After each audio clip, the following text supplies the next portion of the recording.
Miss Sullivan, your services are no longer needed here at Cambridge School for Girls. I will take over the guidance of Helen's education. What are you talking about? I do not want you here any longer. Well, then I shall take Helen and leave at once. You will do no such thing. What? You go, Helen stays.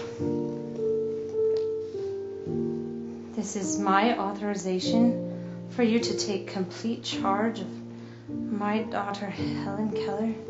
Signed, Kate Keller.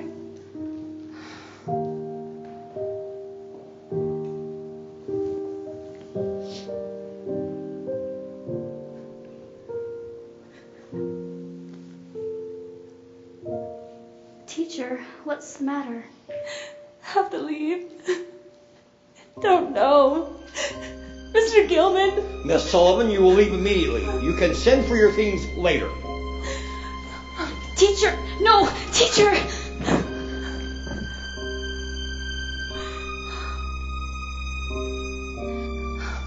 I must be dreaming. I've been with Helen for 10 years now. Mrs. Keller couldn't mean this. How will Helen get along without me?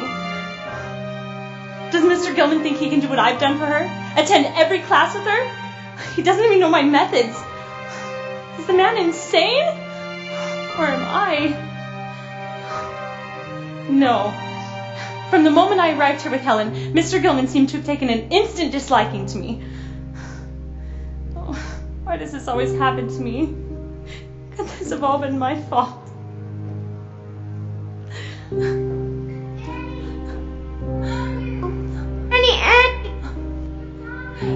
Jimmy! Where are you, Jimmy? Is that you? I know I promised. I'm so sorry. I'm so sorry, Jimmy. You said you'd never leave me. You said we'd always be together.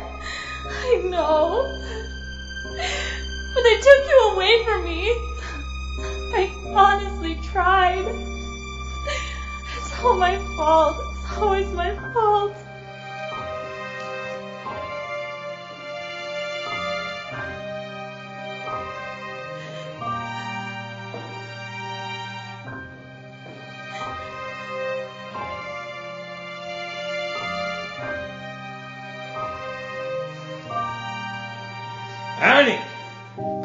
Annie, where's my supper? Haven't I been telling you to have me supper ready when I be getting home? Lazy, good for nothing, blind as they come. Why, if your mother still be alive, she'd be ashamed of thee for sure. And keep that baby from crying. My head's about to explode. Yes, Papa, it's my fault again, I know. But there isn't a thing to be fixing for your supper. The last potato me fixed for baby Mary and Jimmy for noonday meal. You know, maybe she'd still be alive if you'd have taken better care of her. And stop with the excuses before I take it out on you, hide. It's not... You devil! Now look what you've done. It's not my fault Mama died. It's not my fault.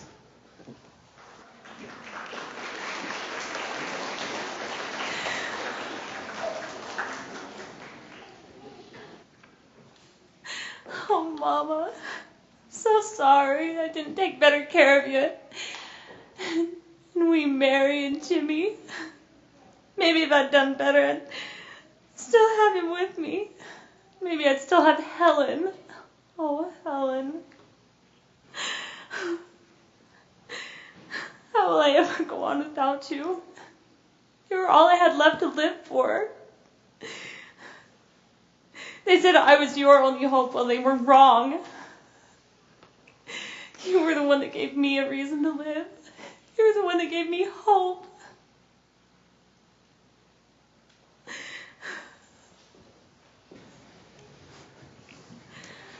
But she's my cousin's child. We can't just leave her out in the cold. You have no obligations to your cousin. Why can't he take care of his own children? You know why not. He's a drunken bum. Why us? We have no room. We've been through this before. There's no one else. Can't your aunt take him? Well, she has the baby, and that's quite enough for her to handle. She can help with the baby. She's nearly blind, and the lad's nearly lame. Well, not much longer, I'm afraid. I may be blind, but I'm not deaf.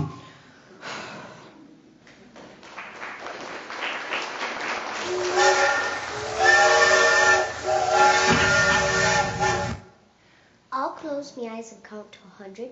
When I open them, it'll be here. You don't know how to count to 100. Better than you. 1, 2, 3, 5. There you are. Where have you two been? I have been looking for you since breakfast. 7. Annie, I need you to be good today. All day, do you hear? Listen, Annie, at least no tantrums, okay? 3. Goodness knows, we're family and we're used to your ways. But if you talk mean to Mr. Thomas, the nice man who's gonna come take you to the train. You and Jimmy are going to Springville. 7. You're gonna ride on a train. Won't that be fun? 98, 99, 100. Oh, Charles. Jimmy, did you hear? We're going on a train. Where to? Ooh, Annie, it hurts. I'm sorry, Jimmy. I forgot. It don't matter where we're going. We're going on a one-way journey. Things will be better now, Jimmy. Will Mama be there? No, Jimmy. Mama's dead. Remember? But you said things are going to be better. They can't be better without Mama. Mama can't be with us anymore. Will Papa be there? Papa will never hurt us again, Jimmy. He hurt Mama. He hurt Mama bad. That's why she left us. Mama didn't leave us. Mama got really sick but I'll never leave you. We'll be together always. Promise? Promise. Oh, there you are. Time to go. Where are we going on the train? To a place where they take care of young'uns like you that don't have folks of their own to look after them. But if we don't hurry, we'll be missing the train. Now, come on, let's go.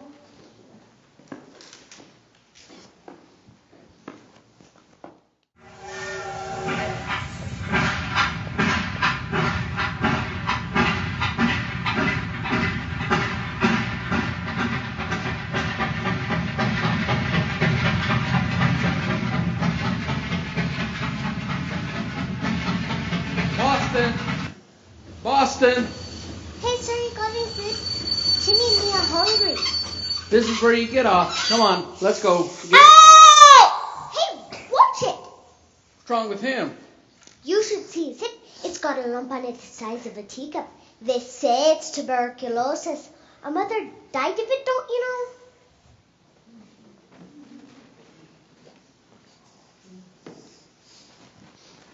You seen a couple of kids? I should feel sorry for him. The boy's crippled and the girl's mostly blind. I feel for the lad, but the girl, a cold piece. Well, you feel more for them if you knew where they was going. Here, you young'uns. You the Sullivans? Yes. Come on with me. How do we know? We're supposed to come with you. Where are you taking us? To Tewksbury. Come on. Tewksbury? The insane asylum? It's Massachusetts State Infirmary. Same thing. No place for children. Come on. Annie! You're going too fast for Jimmy. Run, Jimmy, get away. They're going to kill us. Come here. Let us go. Let us go. They're going to You kill little us. demon, you! No one's... What are you talking about? Killing people. No one's going to kill nobody unless you give me more trouble. Now, come on. Dang you. Now, no one's going to hurt you. You just stay here. I'm going to see if they got a wagon for you. Never mind, Jimmy. We're just taking another trip. I'll take care of you, Jimmy. Don't cry. We'll rest soon. Tewksbury. Sounds like a cemetery. Papa, you see what you've done to us. I hate you, Papa. You didn't want us. Nobody wants us. Well, we don't need you. I'll take care of Jimmy and myself. I'll take care of you, Jimmy. I won't let them take you away. Okay, here we go. I can take him. Oh, no, you don't. I'm just trying to help. I can carry him. Don't touch him.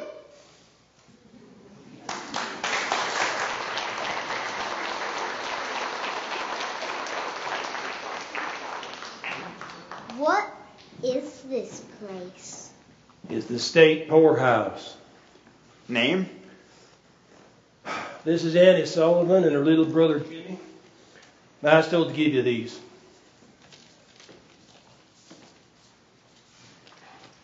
It says here your name is Joanna. I've never been called anything but Annie, so I won't answer if you choose to call me anything else. When's your birthday? July 4th. It says here you were born April 14th. Then why'd you ask? Get smart with me, young lady. And when was he born? It should all be there. Very well. You take the boy to the men's ward. I'll take the girl up to the women's. Come on. You can't take him. I won't let you. I'll kill you. Ow! Dang you, child! He's sick. He's so little. Please, I'll do anything. Just let him save me. He'll die if... You wouldn't be the first. I wish I had a sister or anyone who looked out for me like you do that boy. It's against the rules, but there's a point. You say he's 5? He doesn't look it. Maybe we could put him in a dress, pass him off as... Oh, yes. Let him go be with the women, you mean? Oh, Jimmy, you'd love to wear a dress, wouldn't you? No. Listen to him. Of course he'll wear a dress. Then would you let him save me? Here, this should do.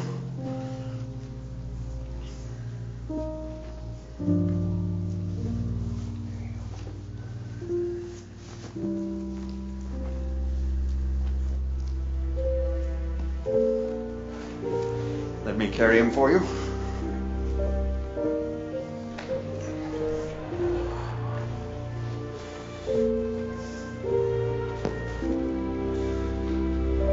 Better get some sleep. It'll be morning for...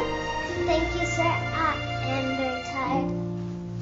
Annie, I'm hungry. Me too, Jimmy. Now go to sleep.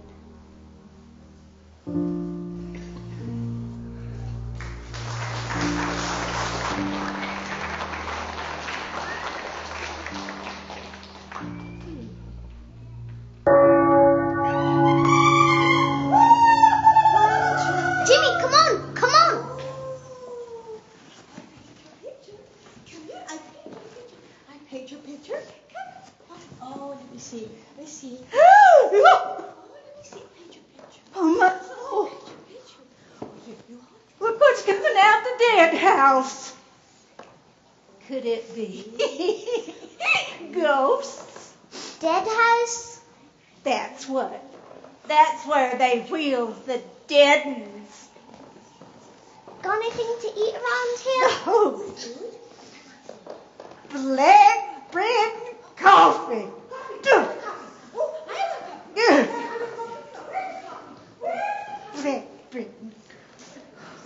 Black bread and coffee. Ugh. I swore I'd never eat that again after I got out of that place. I was nearly blind, and me brother lame. No one cared enough to mistreat us. Wasn't a place to call home, though. 80 babies were born in 1 year. 70 of them died. The place was a fire trap. There were weevils in the food, rats so bold they attacked the patients. I didn't care where we were as long as we were together, Jimmy and me. We played in the dead house for lack of any other place to play, because we weren't allowed to go outside.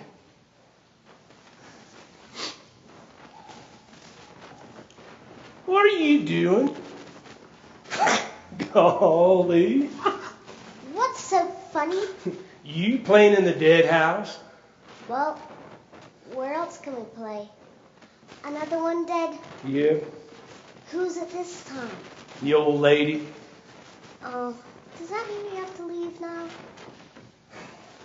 Well, you better find another place to play until they come for her.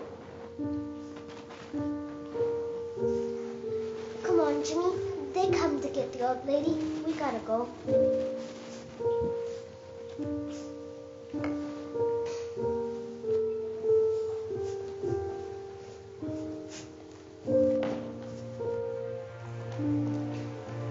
It hurts, Annie. I know, Jimmy. Maybe we should see the doctor again. Want me to carry you? No, it hurts when you carry me. Never mind.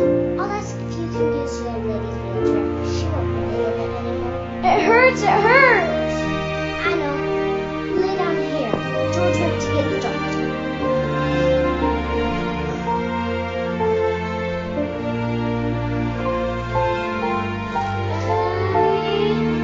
Does it hurt to die? Jimmy. I'll never let them take you away. We'll be together always. I'll never, ever let them take you away. We'll be together forever. We'll always be together.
By the time it calmed down, a little floor maid helped me by being kind to me. She even brought me brownies. I was let out of the cage and was allowed to join the others in the asylum. I soon made friends with some of the older women in there, one in particular named Margie Carroll. I would sit by her side as she would tell me stories and brush my hair. She would beg me to quit, but I pleaded with her for one more story. After several weeks of this, she asked me about me. No one had ever done that before. And I never told anyone about my childhood, and I definitely didn't want to remember what led up to Tewksbury. But I was finally ready to confide in my new friend, Margie. I began telling her of my childhood, and I paused at the memories of my family, how in 1 year I nearly lost everyone. May 1873, my sister Nellie died. She was my best friend. I went in to see her one morning, touched her face, and it was cold. Papa came in and said that she was dead now and in heaven. She could sing and dance and play with the other children. She had plenty of food to eat, clothes to wear. When I left, I just remember wishing I could have gone with her. She would get to go to school and I couldn't. A month later, Mama gave birth to baby Johnny. Frail little thing, cried all the time. Thankfully, it was warm enough outside that Jimmy, Mary, and me could go and play outside so we didn't have to hear him crying. One afternoon, I realized it was quiet inside. I went in to see Mama washing baby Johnny on the table, his body perfectly still. She was crying and said he was in heaven with Nellie now. I don't remember feeling anything. Just relieved that he had stopped crying. I couldn't understand how they were in heaven when we just put their bodies in the ground.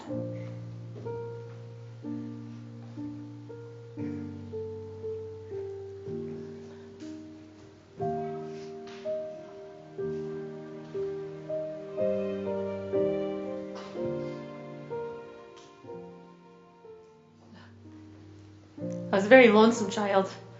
I wasn't allowed to play with my friend across the street because of my disease. It was contagious, and her parents were afraid I would give it to her. One afternoon, I was watching across the street, hoping to see her through the window, and I saw her aunt and uncle pushing a baby buggy. They pushed the baby buggy outside, and they went back inside and left the buggy out there. I looked around. There was no one around. I slowly crept over to see and lifted the mesh covering the buggy. Get away from that baby, you filthy Irish brat!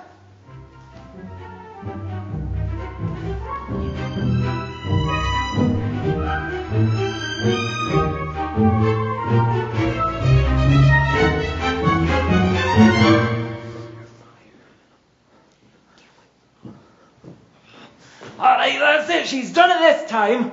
I have been fired, and it's all her fault. We have to be out in 2 days. Where did she go? Where is she? I'm going to give it the licking of her life. There she is.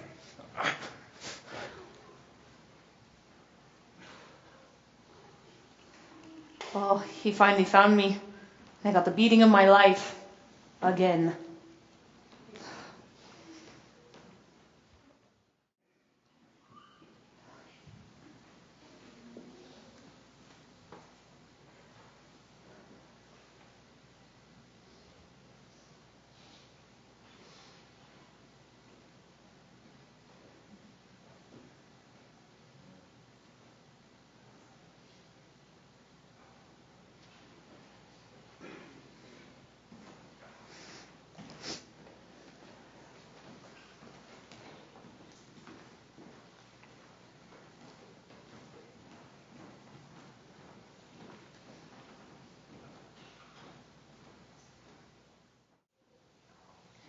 Later, my mama died of tuberculosis.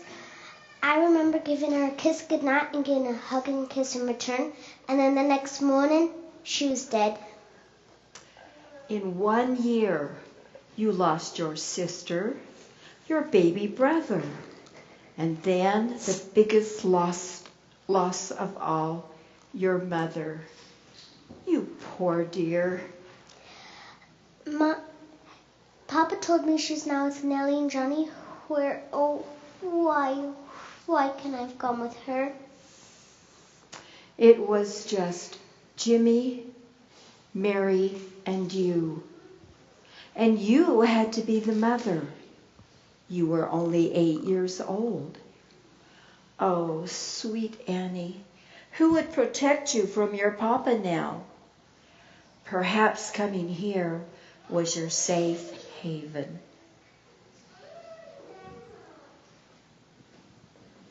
Annie? Annie Sullivan? Is that your name? That's my name. My name's Father Barbara. Look at me. Can you see me, child? Not very well, Father. I know my eyes ain't pretty, Father. Everybody says so.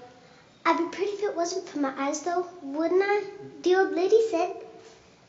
They say I'm a devil. They say Jimmy was a devil, too. Oh, it's a pity, a pity. I'll see what I can do to get you out of here, to a hospital. No. But the doctors would help your eyes so you could see again. You'd like that, wouldn't you? No, I won't leave here. I won't go. All right. You don't have to go if you don't want to. But if you change your mind, I'll take you myself. Father Barbara? Yes, Annie? If I went to your hospital, would you go with me? I'd take you myself. The hospital is called the Hospital of the Sisters of Charity. Do you know what charity is?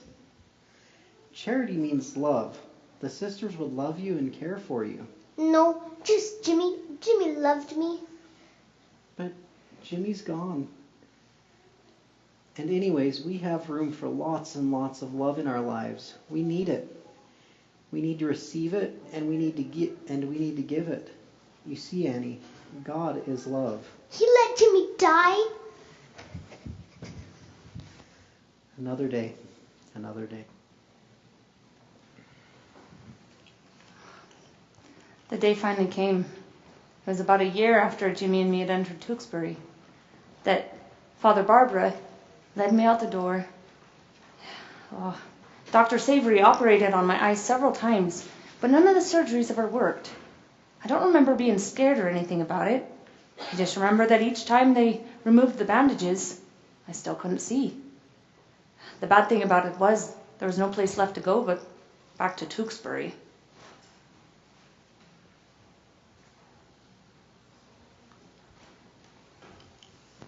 I'm Maggie.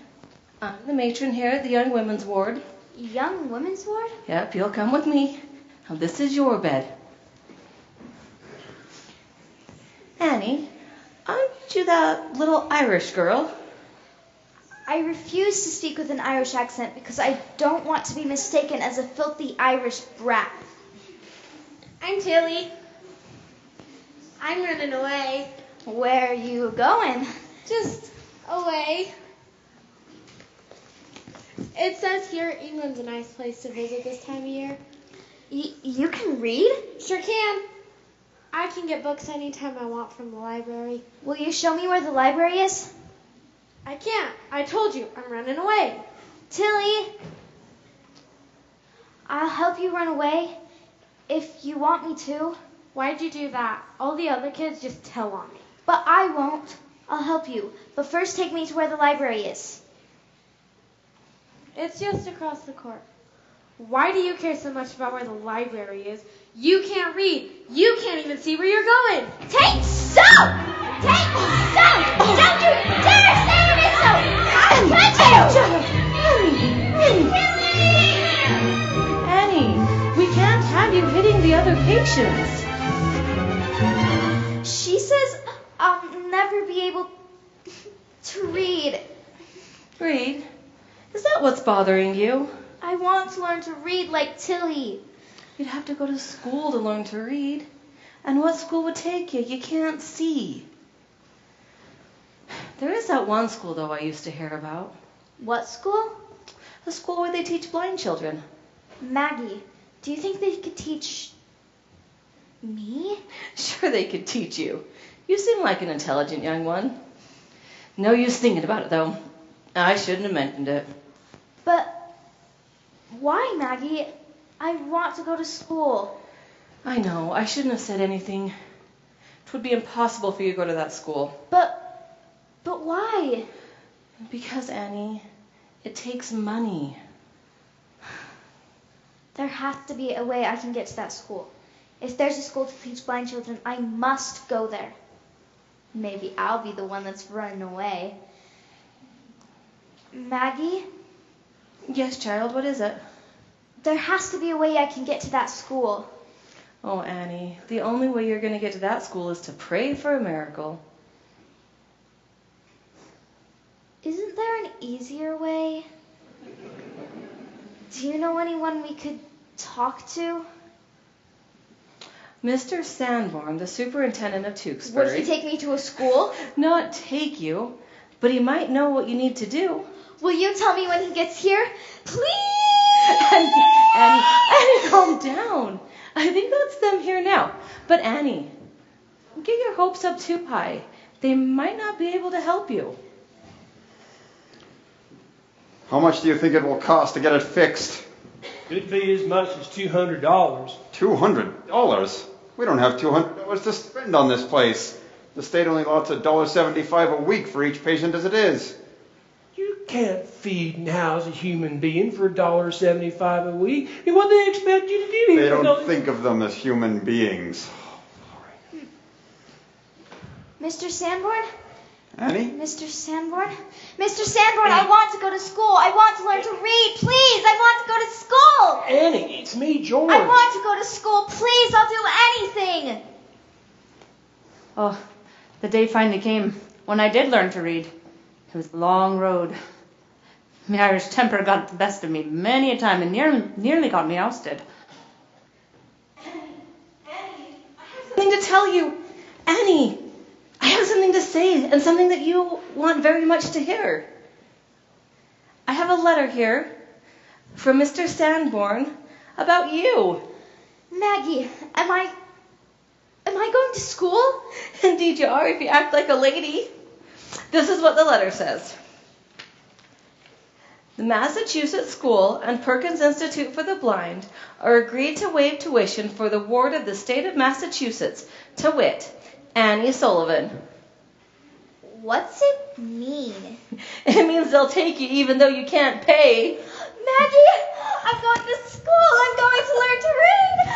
I'm going to school. Do you hear, everyone? I'm going to school. I'm going to... Oh, Annie. I don't care if my father never comes to see me. It's okay, Maggie. When I can read, I'll be able to walk alone.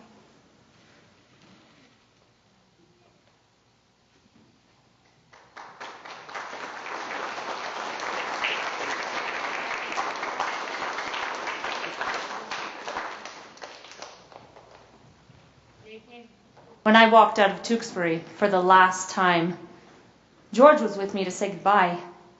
Oh, I've never forgotten the last words he said to me. You forget about Tewksbury and never come back. And never tell nobody you was here. And then I said, Wish me luck. Oh, I wish you more than luck, Annie girl. I wish you life. what would I have done without George? He was the salve that healed my heart from the fact that my father never came to visit to find out what happened to Jimmy and me. Oh no, I'll never forget George. He was a true friend.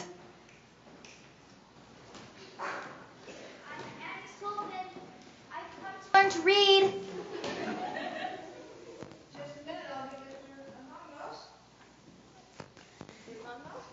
I've come to learn to read. Are you Annie Sullivan? That's my name as far as I know. Come with me.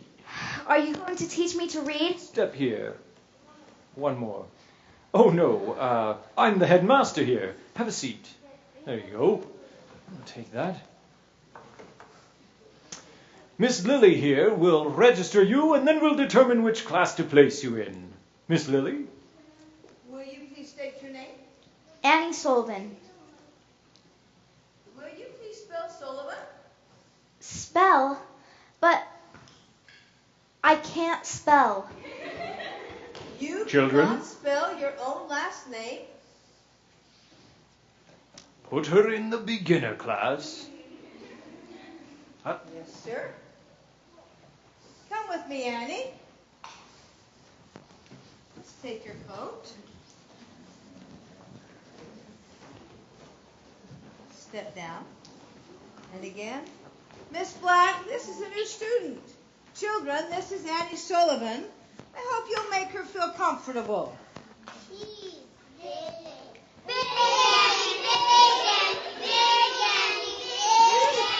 Annie, no pupil at Perkins ever strikes another.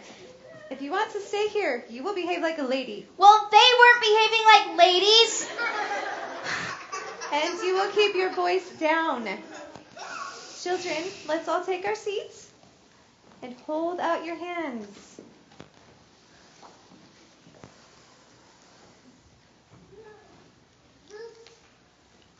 Teacher has something exciting to do today.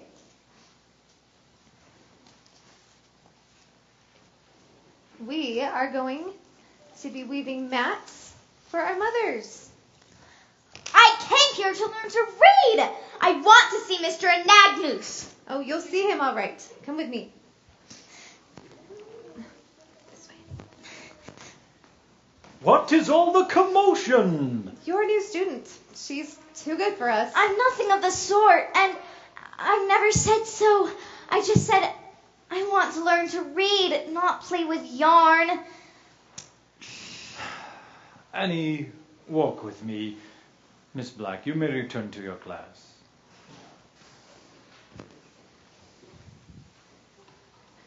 Come on, students. Let's go back to class.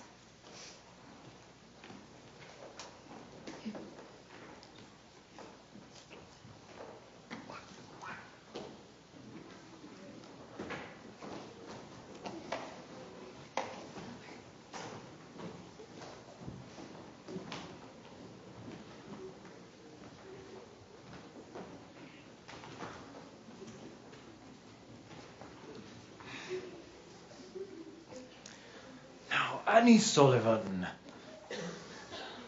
You pose something of a problem for us here at Perkins.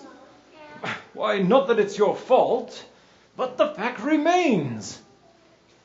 I'm not quite sure what to do with you. Just teach me to read, Mr. Anagnus. That's all you have to do. Just teach me to read. And teach me he did. Not only that, a few months prior to graduating Perkins, a final surgery was performed. And this time, when they removed the bandages, I could finally see more than ever before. However, I was warned that if I overused my eyes, I could lose my sight. And for good this time.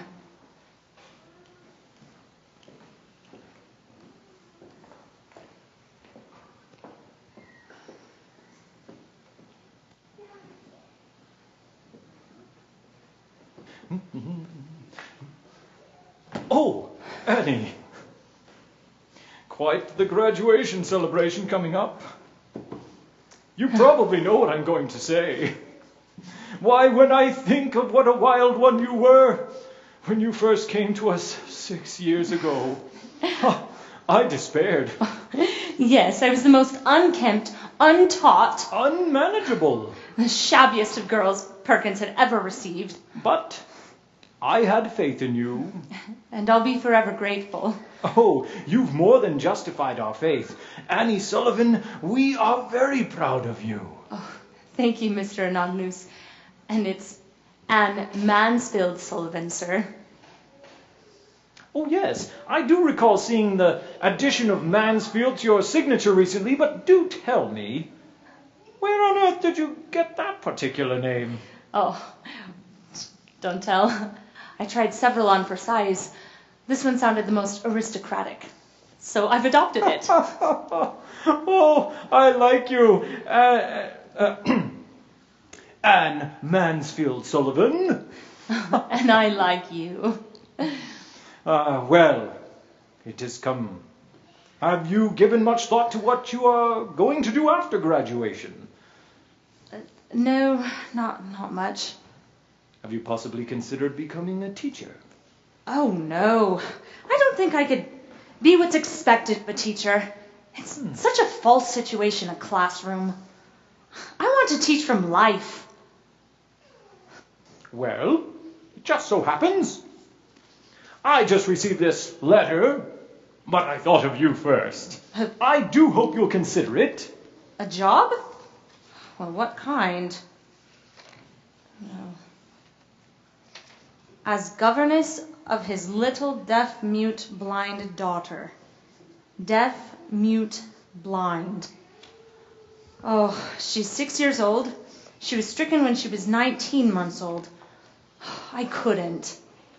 Why, it's been done. Only once, by Dr. Howe. I'm no doctor.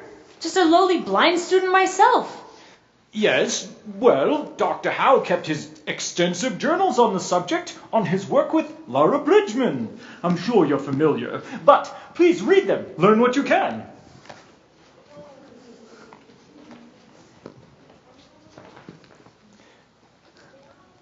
They want you there as soon as you can get there.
Welcome, welcome. You must be Miss Sullivan. Helen, I left you all cleaned up. Yes, and this must be Helen. Yes.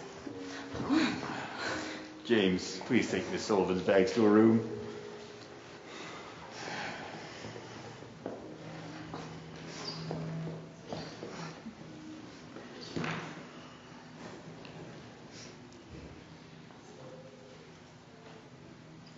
Oh no.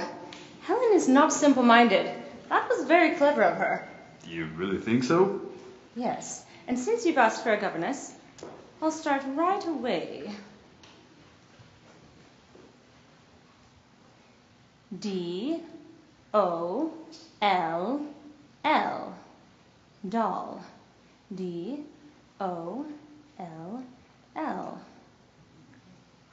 Yes. Look at her. Miss Sullivan, I hope you'll be happy with us for many years. James. Follow me, Miss Sullivan, before the contents of your bags is destroyed by the little beast.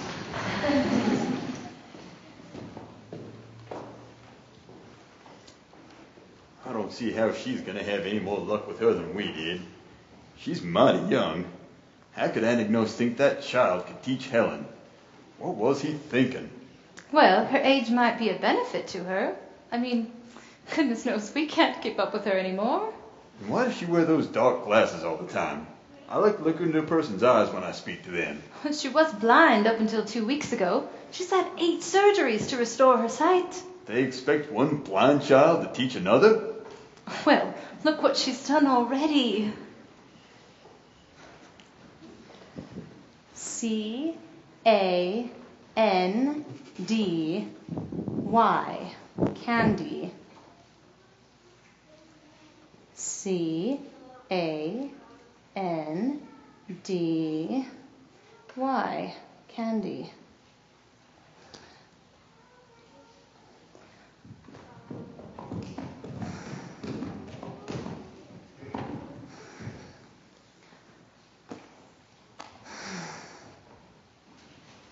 Helen, I've brought you some food after your long trip. Oh, thank you. I'm famished. Helen doesn't mean to be this way. She just doesn't know any better. Oh, well, she will before I am through. C-A-K-E. Cake. K-E. Already? No, it is just a game to her. Well, she's learning. She's doing it. Yes, but there's no connection in her mind between the object and the word. That will take time. I accomplish nothing until I can get her to make that connection. But until it is no longer a game. Oh, I must get her to trust me. But I can see that won't happen in a day. Good night, Mrs. Keller. I think I will retire early. I need to write home and let them know I've arrived safely, and then I'll turn in. Well, Miss Sullivan, we hope that you will think of this as your home now. Thank you again for coming. We had lost all hope before you agreed to come. Oh, well, don't thank me too prematurely. I haven't done anything yet. You have come, and that is a beginning. Come on, Helen.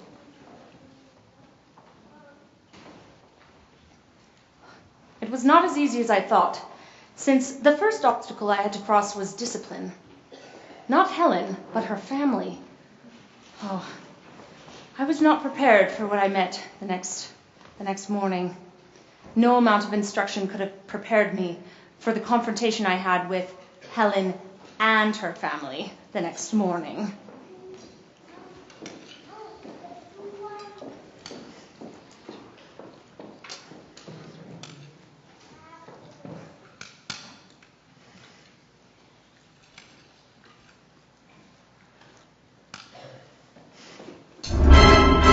Miss Sullivan, we are accustomed to...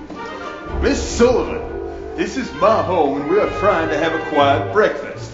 Someone needs to stand up to the monster. It's getting out of hand. You keep out of this. Captain, let her try. Everyone out.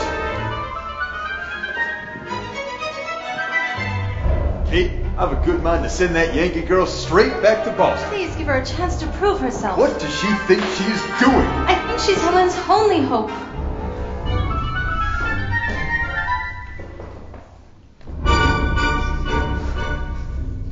You must eat with a spoon.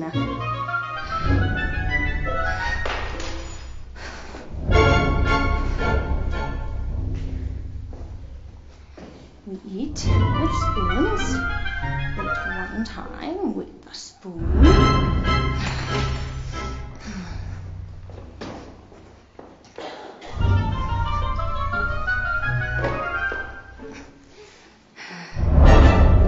This time, eat with a spoon.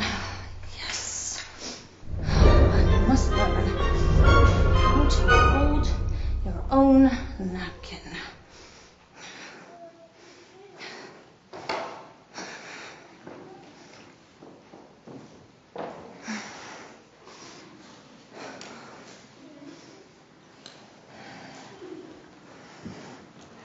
Miss Sullivan. No. Miss Sullivan, I am dismissing you. I hired you to be a governess of my daughter, not to disrupt the entire household. All right. Dismiss me if you like your household so well the way it is that you don't want it disrupted, as you call it. Disrupted. Ah, sure. And let your wife die of a broken heart, and your son hate you and hate life and hate all the goodness in it because you forced this disgusting way of living down their gullets. Ah, no, Captain Keller. Let little Helen remain in the terrible, awful darkness that fuels her fury. No, Captain Keller, don't let anybody change the way you decreed your household shall be. By the way, she ate with a spoon and folded her napkin. Goodbye, Captain Keller. And may your sins of pride and egotism and bullheadedness destroy you as they're already after destroying your family. Disrupting. Miss Sullivan, perhaps I spoke too soon. You say she folded a napkin? Well, I've decided to let you stay. I've reconsidered. Reconsidered, have you? It does not mean I intend to reconsider. In fact, I may not. But Miss Sullivan, you just said that you're having some success. She folded her napkin, remember? Yes, I remember. Well, think of my poor Helen. If you leave now, there's no hope. I'll think about it. But if I stay, things are going to be different. What did you have in mind? We'll do anything. Miss Sullivan, in view of your success with Helen this morning, though I do not approve of your methods. Oh, I beg your pardon, Captain Keller, for interrupting. And I beg your pardon for being rude to you before. But if I stay, I have my conditions too, and you and Mrs. Keller are going to have to agree to them. Now, hang on. I have decided I can do nothing for Helen. What do you mean you can do nothing for her? Have you given up already? Oh, as long as the family is constantly interfering, I can do nothing for her. I believe the only way to reach the child is to take her away someplace where we can be alone. Take her away? I know it will be hard, but I believe it is the only way to reach the child. You keep referring to her as the child. Do you love the child, Miss Annie? No. Do you?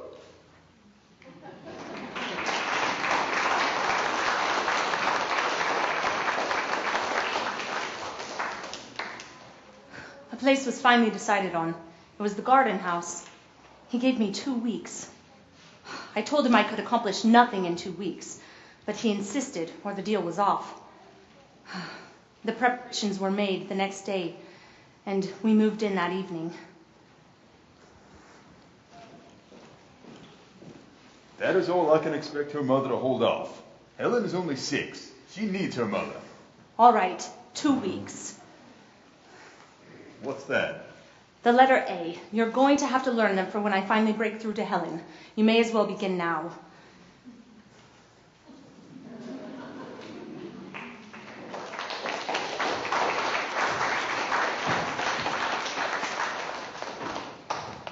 Two weeks was not long enough for what I had to accomplish. At the end of 2 weeks, I had only accomplished one thing, that she mind me. I had not yet found the one word that would break the shell. I begged for more time, But Captain Keller was firm. He wouldn't listen to me. He said, A bargain is a bargain. yes, and it has been profitable, but I still have not been able to reach her. You've done wonders. Look at her. She's so clean and proper. You've taught her so much. Yes, she's house-trained to an extent. But I have not yet found the key to her mind. She knows all the don'ts and the no's of life, but I've not yet been able to teach her the most important part of life, the yeses. Maybe you expect too much of the child. I just need a little bit more time. I know I can. You have had all the time we can give you. Let her come.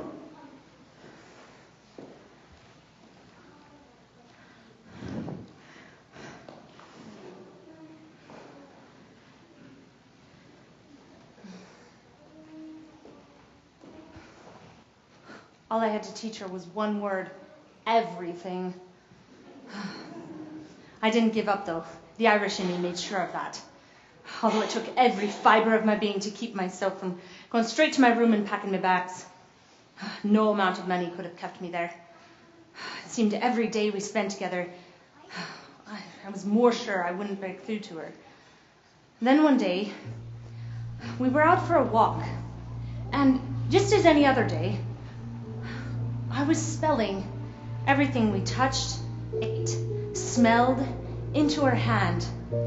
Nothing was getting through. We had gotten dirty and stopped to wash up at the pump. W-A-T-E-R, water. It has a name. W-A-T-E-R, water. Wow. Yes. Wow. W-A-T-E-R, water, yes. So good. P-U-M-P. Yes. Oh. G-R-O-U-N-T. Yes. Oh. Mrs. Keller, Captain, come quick. Oh.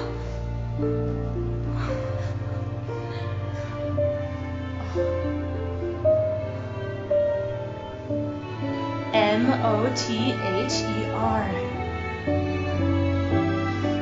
P-A-P-A. Papa.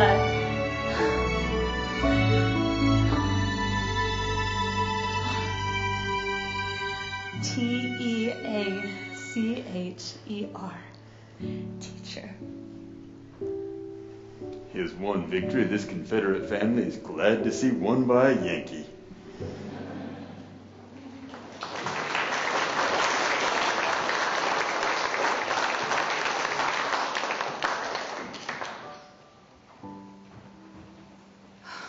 I thought my heart would burst. So full it was of joy. Helen couldn't get enough.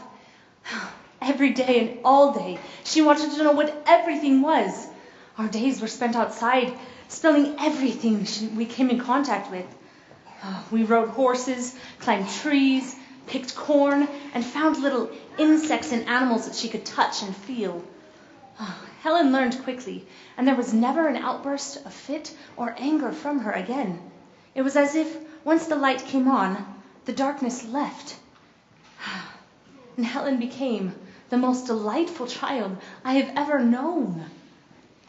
I became frightened at the thought of my responsibility. Who was I, Annie Sullivan, with my spotty background and my background at Tewkesbury Almshouse, to mold another's life? Yet, isn't that what I was proposing to do? Mold a soul as a child molds clay? This was a human life I was proposing to fashion. What audacity! Yet, if I didn't do it, there's one human soul left, lost in darkness.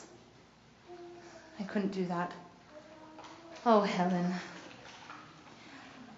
As time went on, my eyes began to worsen, and my head would pound with the most unbearable pain. I had to retreat to my bed. I remember one morning I had to send Helen down to breakfast without me.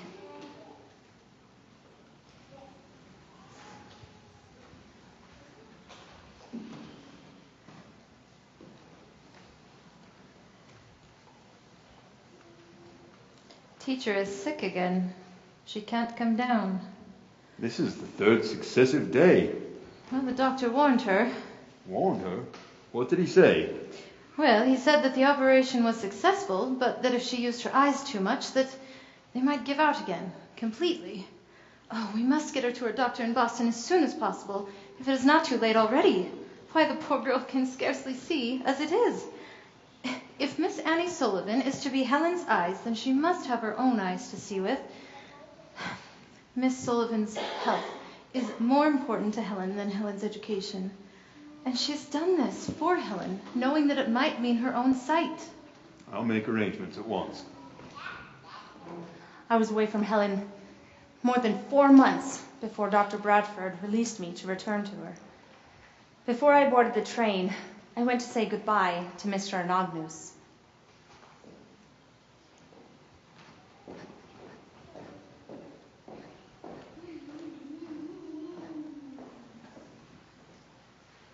Annie, you've got to go easy now. I think you should bring Helen here to Perkins. The association with other blind children would be enlightening for her, and it might lighten your load as well. Annie, you mustn't work too hard.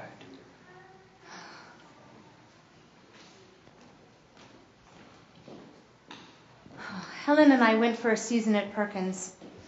Helen loved it there, and the other blind children loved having her there. People thought her extraordinary. I assured them she was just a normal child. I remember one time she had us all laughing. The school had gone on an excursion to the ocean. Helen petrified of the water, but eventually she was down playing on the seashore when a huge wave came and knocked her over. She demanded indignantly, "Who put salt in the water?" Oh, during her time at Perkins, her vocabulary grew at a tremendous rate. Her fingers would flash out words at a tremendous speed. One time we clocked her at 80 words a minute. It was enough to make one dizzy. Not only that, but Helen wanted to communicate with hearing people too, not just the deaf.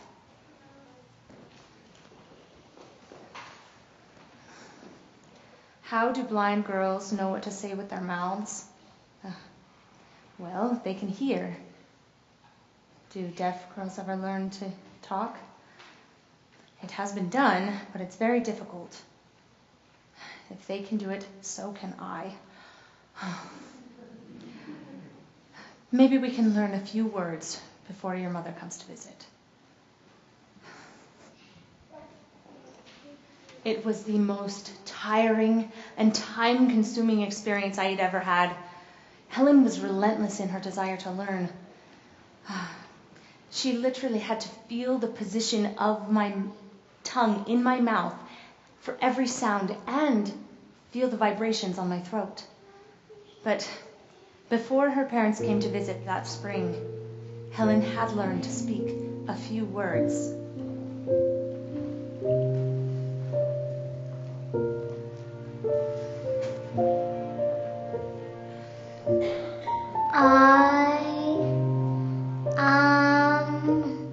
Not brown. No, you're not. And you never were. Mrs. Keller? Yes? Some people have mentioned that maybe I'm pushing Helen too hard. Oh, my dear. I'm sure it is not you who is doing all the pushing. You are merely keeping up with her, which I don't even know how you've managed that. Not one person in 1,000 could. I don't think I should have ever started the speech lessons, but she demanded it.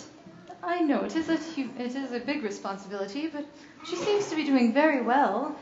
Yes, she is, but did you ever stop to think that I am the only one who fashions the ideas that go into her mind? Oh, the thought numbs my mind. Miss Sullivan, if we could give you a fraction of the confidence that we have, you may have a little in yourself. I must tell you of something she said. Yeah. We had been horseback riding, and she fell off. I ran over to her frantically and said, How do you think I could have gone home to your parents without you? She said, You needn't go home without me. Just tie the pieces in a bundle and carry me that way. Oh my goodness. The thoughts that she has. Miss Annie, I have something to say to you, which is very difficult to say. Oh, if it's about the fall, I'm really sorry. I didn't know that she was going to fall. Calm down, Miss Sullivan. I've come to know Helen brings most accidents on herself. I hold you blameless. Miss Sullivan, when you first came to us, we settled on a monthly salary for you.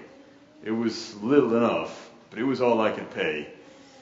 Now I cannot pay, even that. This past winter I lost the newspaper. Now all I have left is the homestead. I simply can't keep you on, Miss Annie. It's a tragedy for Helen because of all you've given her. You mean you can't even feed me? There will always be food on our table for you, Miss Sullivan. Well, if you'll feed me, I'll stay.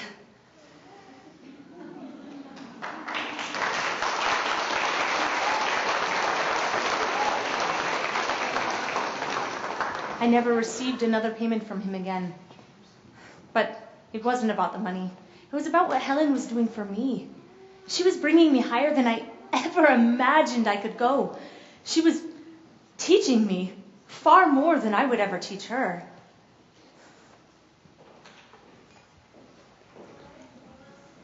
Teacher? Helen, I'm here. Teacher, I want to go to Harvard. Harvard is for men. You know what I mean, where they have women. Oh, Radcliffe? I wasn't sure she could do it. She'd never been trained with the idea of being prepared to enter college. And what about me? I couldn't help her. I probably wouldn't even understand what she was studying. I would have to be her eyes, and just look at my eyes. It was too much to expect, but who is I to deny her the opportunity? So, Helen was admitted into Cambridge, a prep school for young women. I was by her side in every class, every minute of her day. Mr. Gilman loved having her there. His own little gold mine. He was getting plenty of publicity, and it was paying big dividends. For some reason, probably my Irish temper, he seemed to have taken an instant disliking to me. I wasn't one to hide my feelings, and the disagreement between Mr. Gilman and I seemed to grow as the semester went on. Be quite a feather in our cap if we could get Miss Keller through the entrance examinations for Radcliffe. Quite a feather in our cap. I didn't like Mr. Gilman to begin with, and this statement made me like him even less.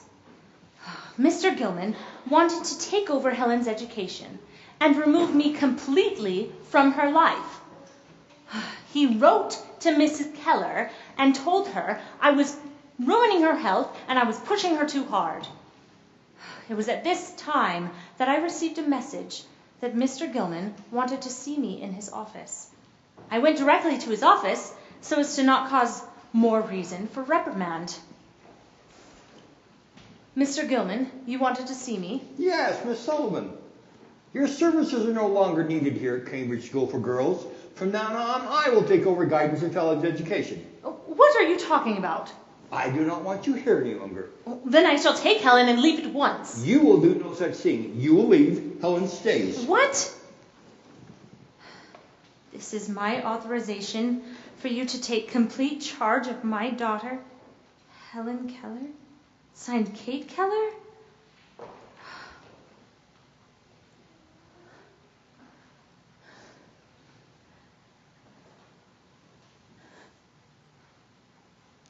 Teacher, what's the matter? Have to leave. Don't know. Mr. Gilman. Miss Sullivan, you will leave immediately. You can send for your things later. Teacher, no! Teacher! I must be dreaming. I've been with Helen for 10 years now. Mrs. Keller couldn't mean this. How will Helen get along without me? Does Mr. Gilman think he can do what I've done for her? Attend every class with her? He doesn't even know my method. Is the man insane? Or am I? No. From the moment I arrived here with Helen, Mr. Gilman seemed to have taken an instant disliking to me. Why does this always happen to me? Could this have all been my fault?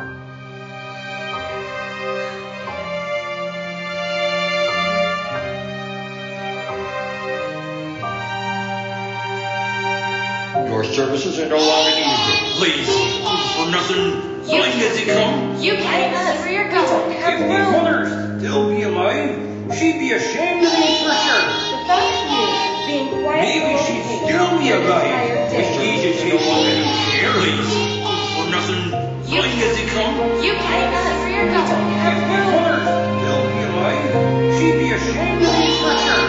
Maybe she'd still be alive.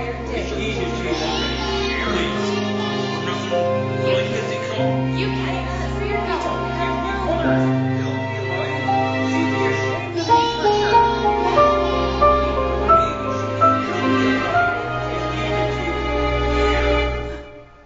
Jimmy, does it hurt to die? Baby, you must go on. You must go on. You must go on. Sweet go on.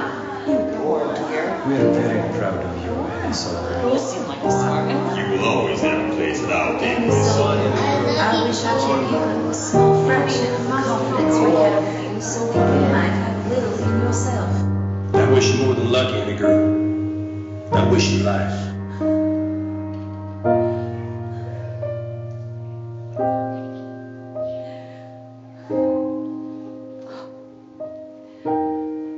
Who can help me? What can I do? Mr. Alexander Graham Bell. He'll know what to do. Annie, what's the matter? Oh, it's Helen. Mr. Gilman took her away from me and he sent me off. What? Mrs. Keller, I thought she was my friend. I know she's appreciated more than anyone in the world what I've done for Helen. But I just couldn't imagine she could turn against me. I'm sure she hasn't. We must get busy ones. First thing we must do is we must wire Mrs. Keller and tell her what has happened. Whatever it is, I'm sure she did not intend this. Oh, you think not? You're so kind. Well, of course not. It's so inhumane. Oh, I know exactly what I'm going to do. I'm going to march right down there to the school and demand that I be allowed to see Helen at once. That's the Annie Sullivan I know. Her old Irish fighting spirit has returned.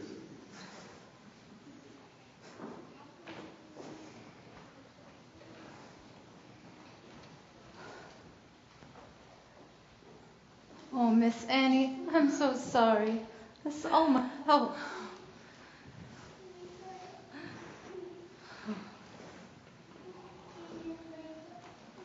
I thought I had lost her for good this time.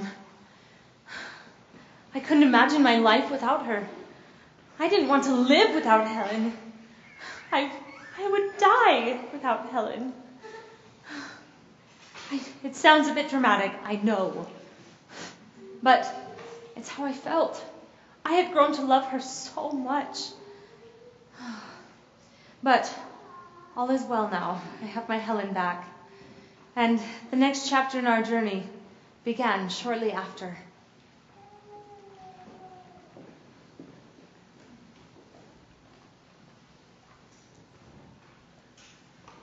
Miss Annie, Helen has something to tell you. The Ladies' Home Journal wants me to write several articles in my life. They will pay me $2,000. How wonderful! Is that true, Mrs. Keller? Yes. $2,000?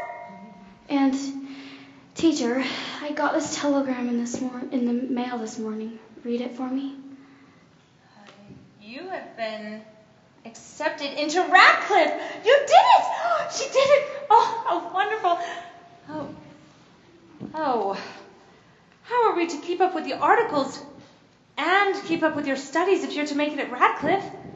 Oh, Do you think we can do it, Helen? If anyone can, you can.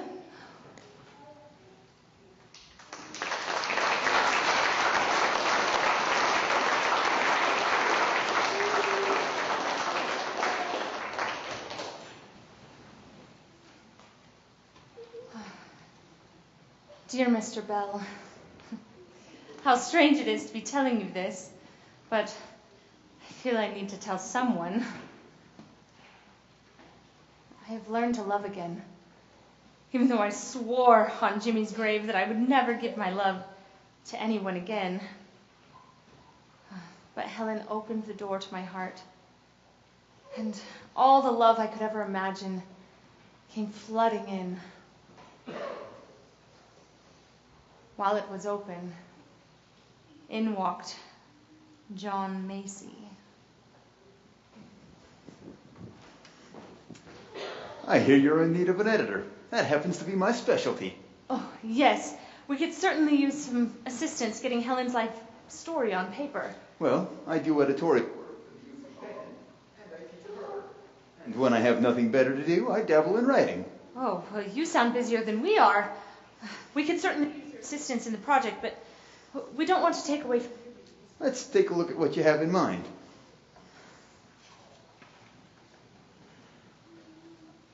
I think we can do something with this. It'll turn out all right. And Anne, I think it would be well if you would teach me the manual alphabet. That way I can remove from your shoulders some of the burden of spelling the manuscript back to Helen. Oh, I'd be happy to. Let's begin with the letter A. Good place to start. How about teaching me the rest of your name? N-N-I-E. Good night, then. A-N-N-E. Good night, Mr. Macy. Please, call me John. Oh. I was smitten. I was smitten with him and he with me. After several... I don't know how I could have been. He was 11 years my junior. But it was as that is. After several weeks of working together, at the end of another day, John stayed to visit. And you are the most amazing person. Here you sit day after day, performing the feat of this age, literally spelling a blind girl through college, after bringing her out of an absolute prison of non-communication. Yet you seem to want no credit or acclaim. Why do you call me Anne? Everyone else calls me Annie. If that isn't typical. But you didn't answer my question. Because it fits you. We have a deadline to meet. I don't have time for this. Relax. That's why I'm here. I can help you meet your deadlines if you let me do one thing. What's that? Let me edit your letters and the early accounts of teaching Helen you wrote for the Perkins Institute reports. That way part of the book will be about you as well. I will do no such thing! I like you when you're angry. In fact, I like you anytime. I love you, Anne. Will you marry me? But Helen... What about Helen? I can't consider. Do you think I would ask you to leave Helen? You are her very life. Separating you from her never entered my mind. Helen will always be a part of you, as I hope to become. But...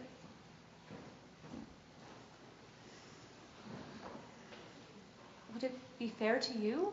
You know I've devoted all of my life to Helen. I know, and I still want to marry you. So, Anne Sullivan, will you marry me? You don't even know me. Sure I know you. What would you be knowing? You're witty, clever, original, brilliant, but most of all wise. I love you for all these things. I'm no such person, and you know it. And if you don't, I do. You want to know what I really am? I'll tell you. I proceeded to tell him of my childhood, of my mother dying, of my father coming home drunk night after night, of Jimmy in Tewksbury, and of what Jimmy's death had done to me, of my blindness and Perkins and how miserable a misfit I was there. No, he didn't stop me once. And when I sat down, now you know me. You know what I really am.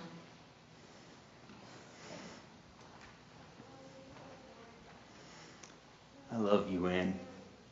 Now, more than ever.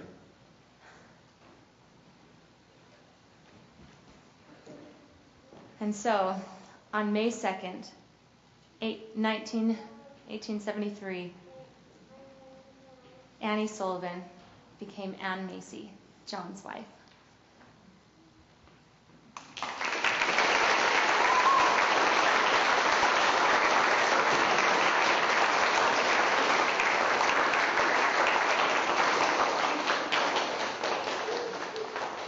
John, Helen, and I attended the Louisiana Purchase Exposition in St. Louis on October 18th, 1905, where they declared, that day is Helen Keller Day.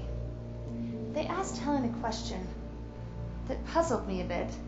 It was a great honor for her, but they asked her something that I couldn't answer, and I had to think back deep into the past, to the nightmares of Tewksbury, to the time that I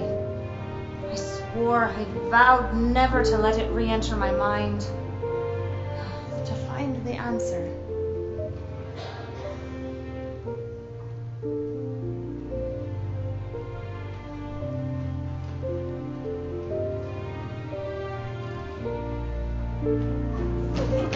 I'm so sorry. Here, let me help you out.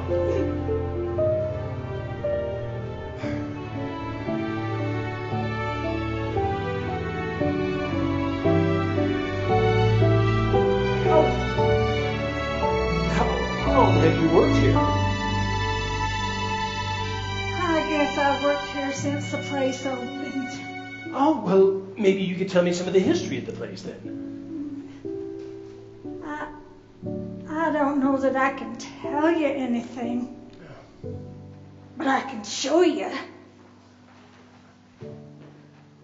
See that? That's the cage they kept Annie Sullivan in. Who is Annie Sullivan? Annie Sullivan was a young girl that was brought in here because she was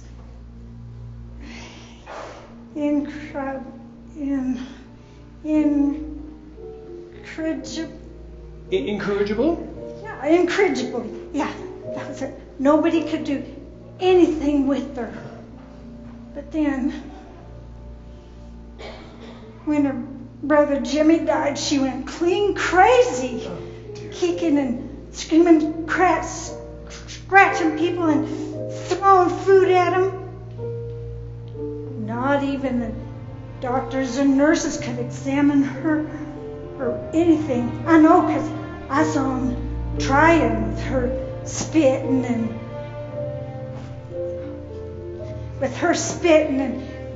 scratching. I used to think, boy, I'm glad I never had to live in a cage like that. What do you say, Miss? I felt real sorry for her, but I didn't know what to do. I mean, if the doctors and nurses couldn't help her, what could somebody like me do?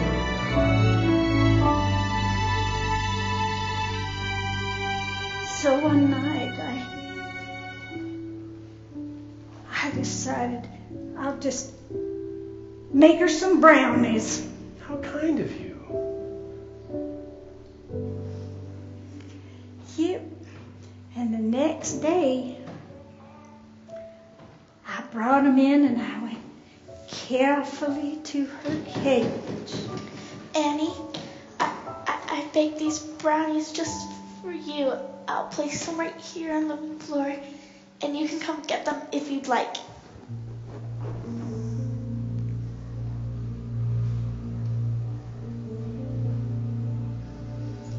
She was a lot nicer when I was around after that. Like that? And I used to talk to her, and one time I even got her to laugh, and yeah.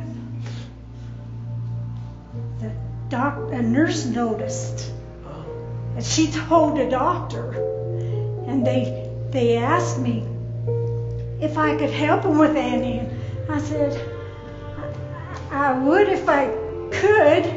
Well done. So that's how it started.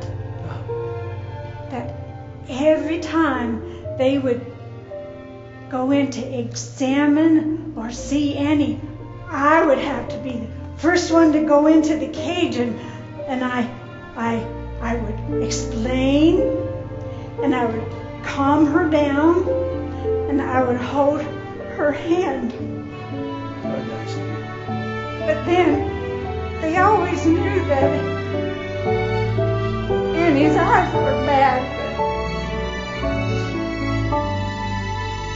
And after a full year being in that cage, she was nearly blind. Oh dear. We finally got Annie to come out of the cage, although she'd still get angry sometimes. But it wasn't near as bad as it used to be. Whatever happened to Annie after that? Well, that's a long, long time ago, but I did hear that she was helping other blind folks, and there was one in particular. Annie. No. Helen Keller. Oh, I've heard of her. That's her name.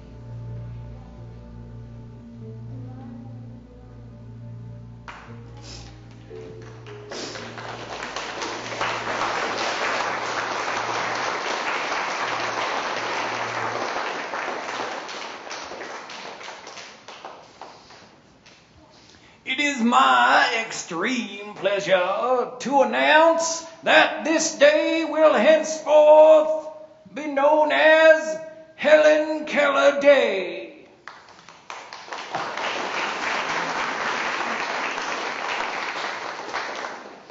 Now, Helen, who had the most impact on your life?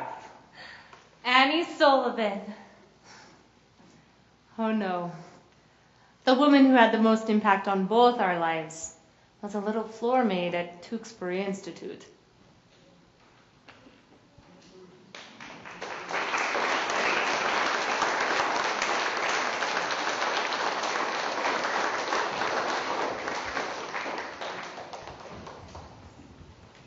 We resumed our busy lives. The articles that were published in the journal soon brought on more opportunities. And we were invited to tour and lecture and give speeches all over America and Europe. All during Helen's years at Radcliffe.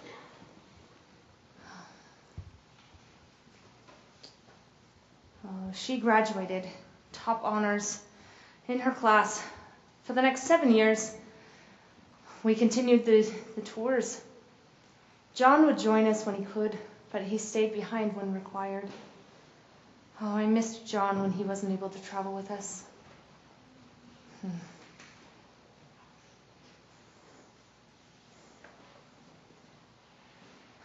I did not let on to John or Helen about my failing health. But one September day, our whole world came crashing in.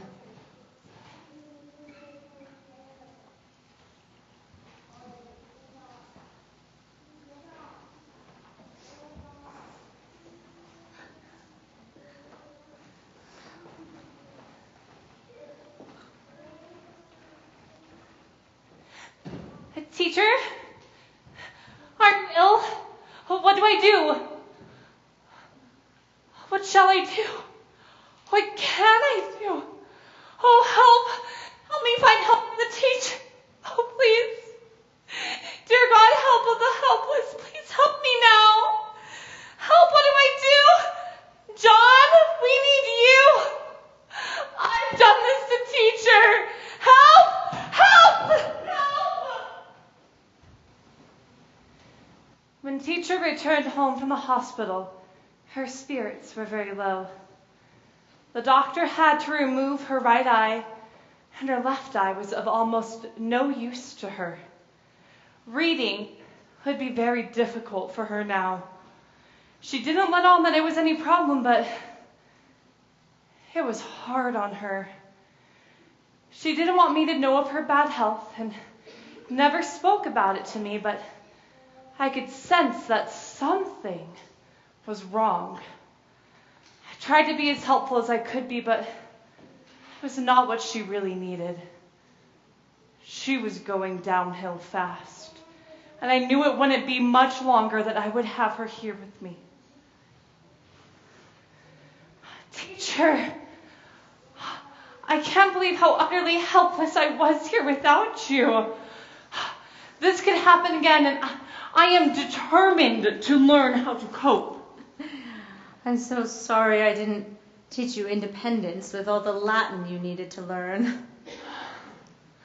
Teacher, I'm being serious. You're not getting any younger, and someday you may no longer be by my side.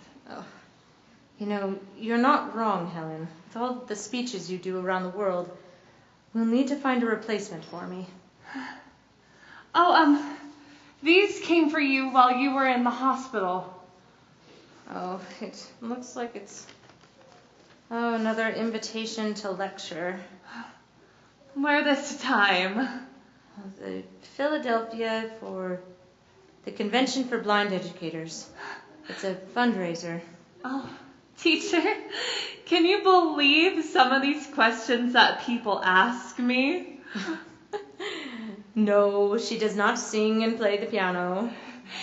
Yes, I know that day is not night, and no, I am not always joyful. Oh, and yes, fire does burn blind people. And yes, she eats when she's hungry.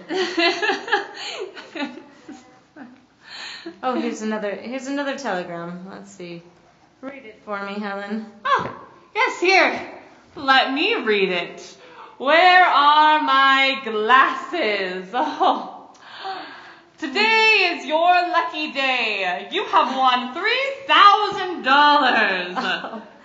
Oh, give me that, you silly. Give you that. Well, what does it say? It's John. He's dead.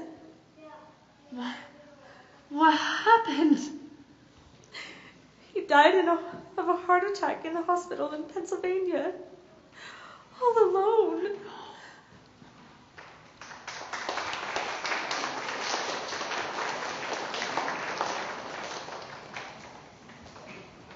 Oh, I hate the thought of illness and blindness, but it all seems to be closing in on me now.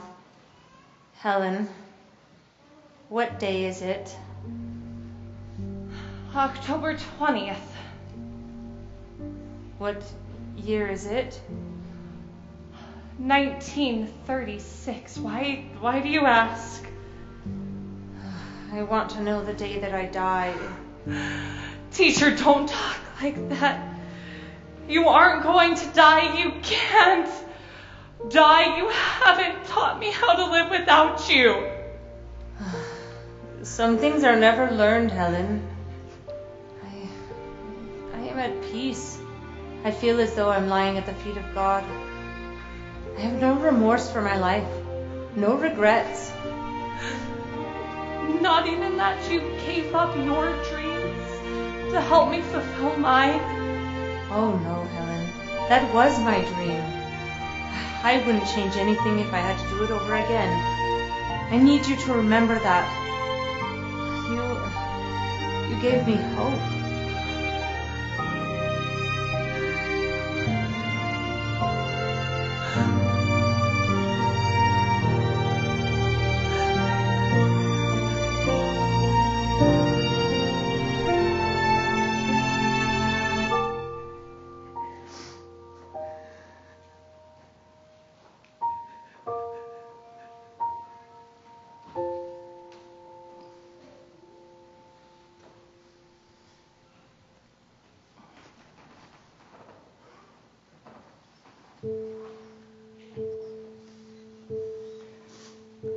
It's been 20 years since I have felt her touch.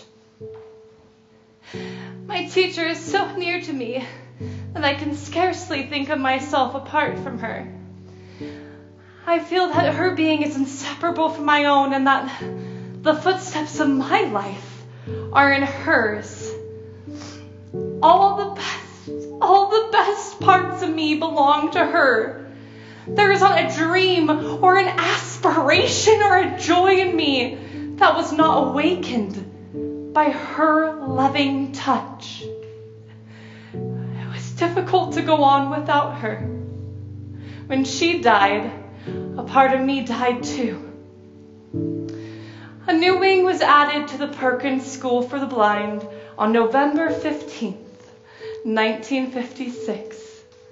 The Keller-Sullivan Cottage, dedicated to Helen Keller and Annie Sullivan, for the threefold purpose of educating children of the silent night. It is an honor and a privilege to accept this. But we all know it is Annie Sullivan who truly should be honored at this time. Annie Sullivan may have never been a schoolmarm, but there have been fewer people more fit to be called teacher.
Thank you.